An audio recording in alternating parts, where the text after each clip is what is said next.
No vídeo de hoje quero fazer uma atualização aí sobre vários ativos e o que a gente espera então para a próxima semana, mas também para a semana seguinte, um período bastante turbulento, principalmente aqui no Brasil. É sobre isso que vamos falar então no vídeo de hoje. E lembrando, a gente tem a parceria com a Bipa. Você pode utilizar o seu código Satoshi para comprar suas primeiras frações de Bitcoin. Com o nosso código você ganha até R$100 em Bitcoin. Todas as informações são na descrição do vídeo, informações e links. Então fique ligado. Bom, voltando aqui, então, preço do Bitcoin muito próximo da máxima histórica. Se a gente observar aqui no mês, a gente vê uma manutenção no preço, então provavelmente e a força compradora está conseguindo manter este preço com uma certa oscilação. Lembrando o disclaimer clássico de todos os vídeos do canal é que isso não é uma dica de investimentos. A gente mostra aqui alguns dados, alguns gráficos, algumas informações, notícias de caráter informativo, mas aparentemente o que está se desenhando aqui é uma manutenção nessa linha de preço em torno de 120 mil dólares para o Bitcoin. E caso ele continue nessa tendência de alta, podemos ver novos topos aí ainda em 2025. É interessante porque mesmo com baleias aí, por exemplo, essa notícia aqui da Money Times fala sobre uma venda bilionária de uma baleia que não conseguiu derrubar o preço aí, que continua muito próximo da máxima histórica para o Bitcoin no mês, com mais de 11% em dólar de valorização. Quando a gente olha para alguns indicadores, então Maior Multiple vamos atualizar aqui 1.18, certo? 1.21 agora, então ainda o preço não está tão esticado considerando esse indicador, mesmo levando em consideração aí a máxima histórica do preço do Bitcoin. Quando damos uma olhada aqui, por exemplo, no Bitcoin Rainbow Chart, também numa linha de tendência mediana, com preço não tão esticado aqui, o Bitcoin Long Term Power Law também com uma linha de tendência mediana e com preço não tão esticado. Então, mesmo a gente testemunhando aí o topo, ou muito próximo do topo histórico, no preço do Bitcoin, segundo alguns modelos e indicadores, o preço não parece estar tão esticado. Levando em consideração o Bitcoin Fear and Greed Index, o indicador de medo e ganância no mercado, ainda não estamos no topo, mas já em 73, o que é uma certa ganância. Então podemos ver oscilações, correções aí de curto e médio prazo, mas no longo prazo me parece que principalmente se a gente tiver uma redução na taxa de juros nos Estados Unidos, aqui, certo, como vocês veem nesse gráfico, e uma continuidade da valorização no SP500, ou seja, da economia global, porque o SP500 é a bolsa dos Estados Unidos, é o cara que manda no mundo. Então, se as ações aí nos Estados Unidos estão se valorizando, geralmente os ativos no mundo inteiro continuam se valorizando junto. Se a gente tem liquidez no mercado, tem dinheiro na praça, então o Bitcoin costuma se valorizar juntos, né? Nós já mostramos aqui esse artigo da Lynn Alden que fala sobre a relação entre liquidez global, Bitcoin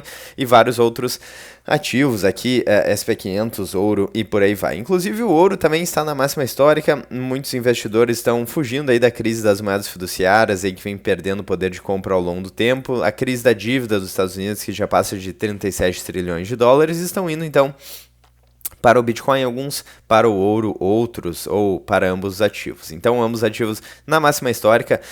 Bitcoin Treasury Companies como Melius e MicroStrategy tendem a se comportar com mais volatilidade do Bitcoin, mas tem uma valorização ainda maior aí nesses anos de alta do Bitcoin. Por exemplo, MicroStrategy nos últimos 5 anos, desde que eles começaram a adotar essa estratégia de Bitcoin Treasury Company, ou seja, vender shitcoin estatal, né, vender moeda fiduciária para comprar Bitcoin, eles já têm mais de 3.000% de valorização em dólar. A Melius no ano tem mais de 100% de valorização agora aqui, claro, em bolsa brasileira, né, então valorização em reais.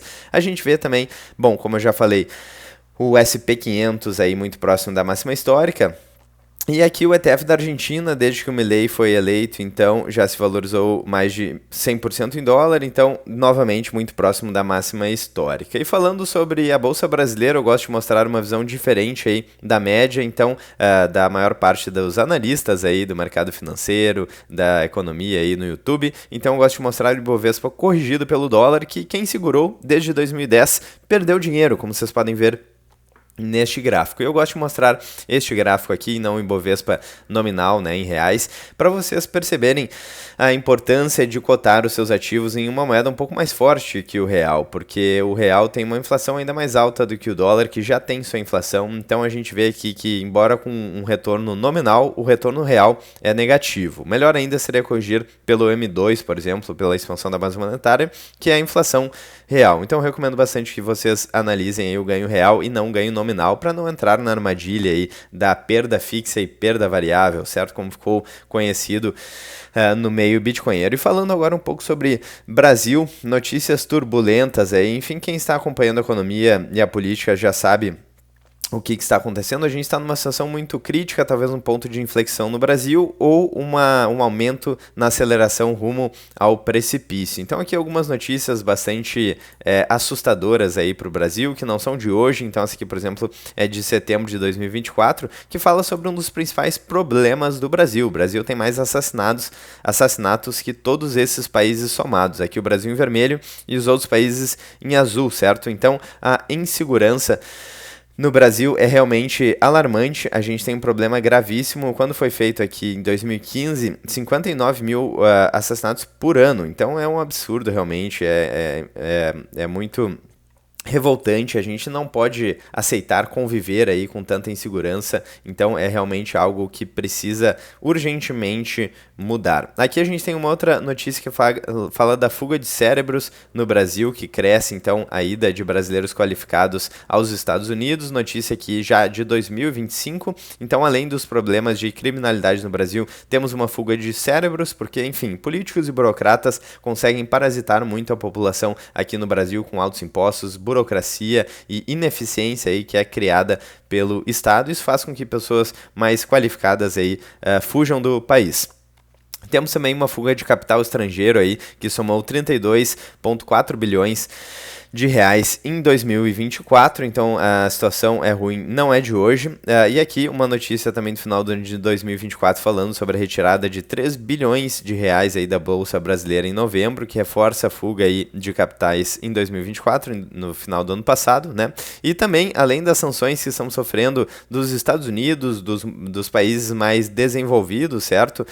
De 50%, que pode aumentar ainda. A gente tem, inclusive, os nossos vizinhos quebrados aqui, a Venezuela impondo tarifas de até 77% sobre exportações de produtos do Brasil. Então nem os países envolvidos e nem os países quebrados aqui, como a Venezuela, querem saber do Brasil. A gente está indo de mal a pior e eu espero muito que essa situação mude o mais rápido possível. Aqui uma notícia que eu não sou assinante aqui da Gazeta do Povo, mas fala então sobre, bom, eu não tenho como voltar aqui, mas sobre as crianças aí que saíram da pobreza no governo do Milei. Isso mostra aí a diferença do governo da Argentina, né? Liberdade econômica, facilidade de fazer negócio, de empreender, tirando pessoas da pobreza e aumentando aí os salários e diminuindo o desemprego.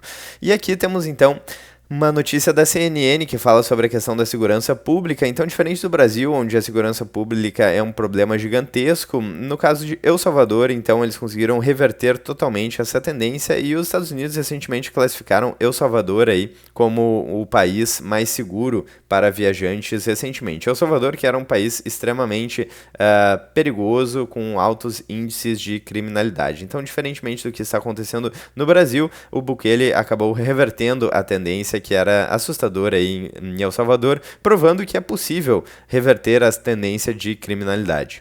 E aqui só para mostrar as notícias que eu não consegui abrir ali. Então, notícia de 2025, a recuo da pobreza na Argentina mostra a eficiência de Milei, notícia da CNN. Notícia do O Globo aqui, pobreza na Argentina cai no primeiro ano de governo Milei para 38,1%, atingindo 17,1 milhões, certo? Então, é uma pobreza grande. A Argentina, que já foi um dos países mais desenvolvidos aí da América Latina, sofreu muito recentemente com o socialismo, com medidas populistas aí de esquerda. Não só a Argentina, diga-se de passagem, mas Venezuela, Cuba e até o Brasil, certo? Então é um mal que assola muito a América Latina. Aqui, após disparada, a pobreza na Argentina cai de 41,7% para 38,1% no primeiro ano de Milei. Então o Milei realmente conseguiu mudar essa trajetória aqui, né? Recuou de 41,7% para 38,1% na Argentina. Políticas de Milei reduzem pobreza no terceiro trimestre da Argentina. E o que é engraçado, porque os jornalistas devem estar muito tristes em noticiar isso, porque fica claro a posição política de alguns jornalistas de não gostar aí dessas medidas de liberdade econômica, medidas que, diga-se de passagem, trazem mais progresso e mais liberdade para as pessoas. Então, é isso que eu espero ver nas próximas semanas. Lembrando, a gente não tem bola de cristal. Se a gente tiver, por exemplo, uma crise nos Estados Unidos, e a gente pode ter a qualquer momento, então, por exemplo, se o SP500 desabar aí, se a gente tiver uma crise de dívida nos Estados Unidos, uma crise de liquidez, o que pode acontecer a qualquer momento, dada a dívida de mais de 37 trilhões de dólares nos Estados Unidos, que não acontece só nos Estados Unidos, é um problema global no mundo inteiro, então a gente pode ter a queda de vários ativos, de Bitcoin, de ouro, de MicroStrategy, de Melios, de SP500, de Argentina, de todos os ativos no mundo, de Ibovespa também, e aumento talvez do dólar, certo? Se a gente ainda tiver aquele fenômeno de flight to quality, ou seja, o pessoal vende tudo e vai para o que eles consideram mais seguros, que ainda é título de dívida dos Estados Unidos, de curto prazo, cotado em dólar. Então é isso que eu pretendo, que eu espero aí para as próximas semanas, mas se a gente continuar vendo um aumento da liquidez global e mais dinheiro na praça e potencialmente redução na taxa de juros nos Estados Unidos, podemos ver a manutenção aí do aumento no preço do Bitcoin com novos topos históricos e talvez com o tempo também um aumento no dólar aí pela situação desfavorável no Brasil, a não ser que a gente tenha um aumento ainda maior na taxa de juros, na taxa básica de juros aí que está a Selic já está em 15%, então já está bastante alta, mas se ela ficar ainda mais alta, pode reter um pouco do capital aqui para esse ganho de capital sob juros, certo? Então é isso que eu espero ver para as próximas semanas. Se você gosta desse tipo de conteúdo,